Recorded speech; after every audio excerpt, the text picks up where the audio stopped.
Here's where you play Xavier Mid.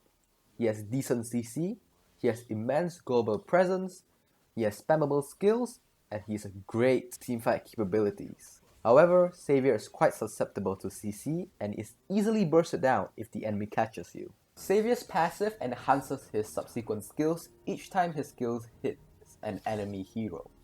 In stage 1, all subsequent skills hit will increase movement speed by 50%, decaying over 1.2 seconds.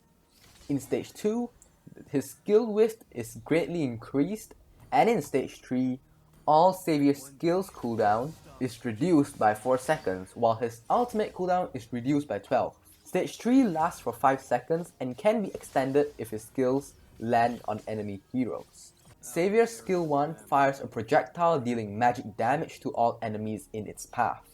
This projectile's flying distance can be increased each time it hits an enemy or it collides with Xavier's skill 2. Xavier's skill 2 conjures a barrier that slows and inflicts damage to enemies that come into contact with the barrier, while allies gain extra decaying movement speed. If any of Xavier's skills collide with the barrier will expand into a circular zone for 3 seconds, dealing magic damage and immobilizing any enemy units that come in contact with it for 1.2 seconds. Xavier's ultimate shoots a beam in a line throughout the entire map, dealing significant magic damage. When this ability is used, Xavier automatically enters stage 3 of his passive.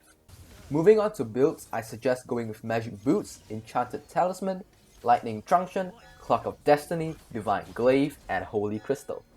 These are the emblems that go along with this build, and as per usual, I suggest more experienced players to build items depending on the enemy's team composition instead of using a pre-built setup to maximize your win rate.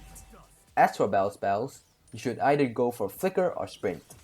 Both of these spells can make up for the lack of mobility that Xavier possesses to get you out of sticky situations. Prioritize your skill 1 first and then only your skill 2. Take Xavier's out at level 4, 8 and 12.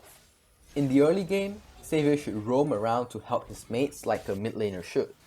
Xavier has good wave clear potential, so take good advantage of it and the time you have after each wave clear. Xavier is somewhat reliant on items, so avoid getting into huge fights that do not favor your team. Xavier is more of a late game beast, so when entering mid to late game, you should help your allies secure objectives while also dishing out your 1-2 combo to provide your team with CC.